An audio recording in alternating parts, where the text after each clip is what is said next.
दोस्तों welcome back to my YouTube channel. और आज हम बात करने वाले हैं माइक्रोबायोलॉजी के इम्पोर्टेंट क्वेश्चंस की।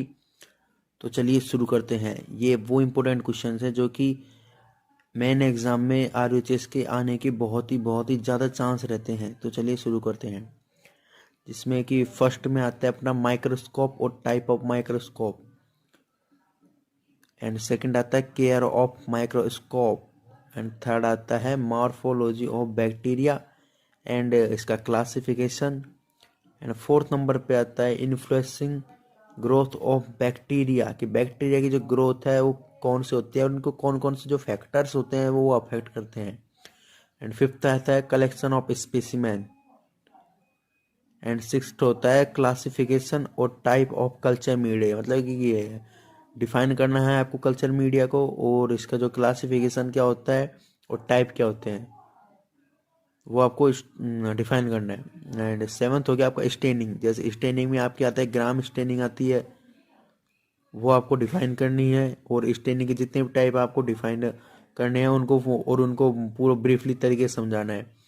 आपको जो भी एग्जाम में जो भी क्वेश्चन अटेम्प्ट करने हैं वो पहले तो आपको पेपर को सही तरीके से पढ़ना है, और उसके बाद में आपको जो क्वेश्चन है वो कितने नंबर का है आपको उसके हिसाब से क्वेश्चन को डिफाइन करना है। कि अगर 8 नंबर का हुआ तो आपको उतने ही पेजों में लिखना है, और कम का हुआ तो आपको उतने पेजों में लिखना है। जैसे शॉर्ट नोट्स में आ जाता है कि ग्राम स्टेनिंग, तो आपको कम पेजों में लिखना है। अब नेक्स्ट क्वेश्चन की बात करें तो नेक्स्ट है 8 नंबर का infection and transmission of infection, nosocomial infection, source of infection and cross infection. आप नोजोकोमियल इन्फेक्शन तो जानते होंगे, जिसको कि हम हॉस्पिटल एक्वायर्ड इन्फेक्शन बोलते हैं, जो कि हॉस्पिटल में जो भी हमारे जो इन्फेक्शंस होते हैं, जो हॉस्पिटल में आने के बाद जो हमारे इन्फेक्शंस होते हैं। जैसे ये नहीं कि हम हॉस्पिटल के बाहर से पहले से ही हम जो बीमारी है, जो डिजीज़ है वो लेकर के आए हैं और फिर हॉस्पिटल में आके हम उसको नाम देते हैं। नहीं, हॉस्पिटल में आके जो डिजीज होती हैं हॉस्पिटल में आने के बाद, उससे हम नोजोकोमियल इन्फेक्शन बोलते हैं।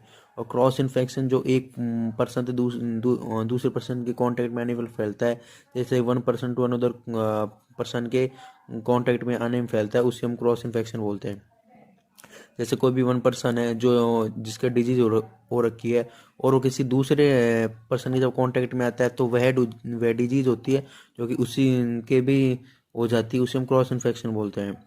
एंड 9 हो गया इम्यूनिटी एंड क्लासिफिकेशन। अब दोस्तों इम्यूनिटी है जो मैंने पिछले मेरी वीडियो है उसमें मैंने पढ़ा रखी है, आप उसमें जाकर देख सकते हैं। और उसका क्लासिफिकेशन की इम्यूनिटी 2 टाइप की होती हैं, जैसे कि मैंने बताया था कि एक तो एक्वायर्ड इम्यूनिटी होती है, इनेट इम्यूनिटी होती है, फिर उसके भी सब टाइप होते हैं।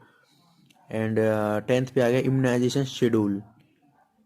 इम्यूनाइजेशन शेड्यूल तो आपको याद करके ही जाना है, क्योंकि ये इम्यूनाइजेशन शेड्यूल हो गया, इम्यूनिटी हो गई, ये आपके फंडामेंटल में पूछ सकते हैं, एनाटॉमी में पूछ सकते हैं, हम माइक्रोबायोलॉजी में पूछ सकते हैं, और ये आपके 4th ईयर तक काम आएंगे इम्यूनिटी और इम्यूनाइजेशन शेड्यूल तो।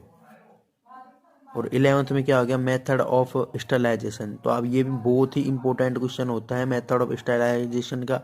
और ये इसके साथ साथ जैसे कि हम बात करते हैं मेथड ऑफ स्टरलाइजेशन में ऑटोक्लेव वगैरह आते हैं, तो आपको ऑटोक्लेव भी अलग से पूछ लिया जाता है, शॉर्ट नोट्स में पूछ लिया जाता है, तो आपको उसको भी अच्छी तरीके से प्रिपेयर करना है। एंड नेक्स्ट हो गया पास्चुराइजेशन, की जो मिल्क होता है उसका पास्चुराइजेशन कैसे किया जा सकता है, वो भी आपको याद करे जाना है। एंड नेक्स्ट हो गया मेडिकल और सर्जिकल असेप्सिस क्या होती है, वो क्या क्या काम आती है हॉस्पिटल में, आपको वो याद करिए जाना है। एंड नेक्स्ट हो गया बायोमेडिकल वेस्ट, जिसको हम BMW बोलते हैं, जो कि हॉस्पिटल वेस्ट होता है। इसमें जो भी हॉस्पिटल के जो भी वेस्ट होते हैं, जैसे कि जो सीजर्स वगैरह होती हैं, ग्लव्स वगैरह होते हैं, एंड एनी टाइप की जो भी वेस्ट होता है हॉस्पिटल का, वो आते हैं बायोमेडिकल वेस्ट में।